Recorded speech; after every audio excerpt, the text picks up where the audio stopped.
வணக்கம் உறவுகளை. நம்ம தாய் வீட்டு சமையல், இன்றைய சமையல் நாம் காலையில் என்ன பண்ணுவோன்னா கொழுக்கட்டை பண்ண போகிறோம். அதுக்காக நாம் தேங்காய் பால் எடுத்து வச்சுருக்கோம். போதாததுக்கு 2 டின் பால் வச்சுருக்கோம், சேர்த்துக்கலாம். அப்புறமா தேங்காய் சீனி போட்டு வச்சுருக்கு. நம்ம கோதுமை மாவில் தான் கொழுக்கட்டை பண்ண போகிறோம். பாருங்கள், நம்ம எல்லாமே ரெடி பண்ணியாச்சு. விரவிடணும்.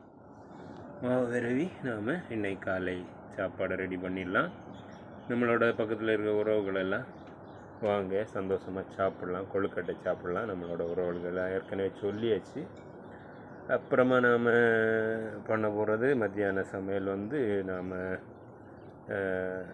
எருமை இறைச்சி வாங்கியிருக்கோம். அதாவது பெஃபலோ மீட் வாங்கியிருக்கோம்.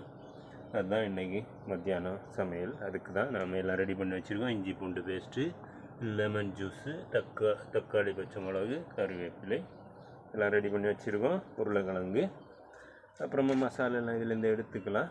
தேவையான மசால், நம்ம எல்லா மசாலுமே இந்த இதில் தான் இருக்குது. சட்டியெல்லாம் அடுப்பில் ரெடியாக இருக்குது. இது நாம் இறைச்சி குழம்பு வைக்கிறதுக்கும் இது கொழுக்கட்டை வைக்கிறதுக்கும் தண்ணி எடுத்து வச்சாச்சு. கொழுக்கட்டை ரெடி பண்ணது காலையில்.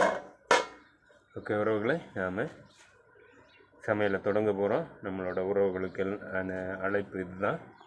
எல்லா உறவுகளும் சந்தோஷமாக வாங்க, சாப்பிட்டு போகலாம். ஓகே உறவுகளை, பாய்.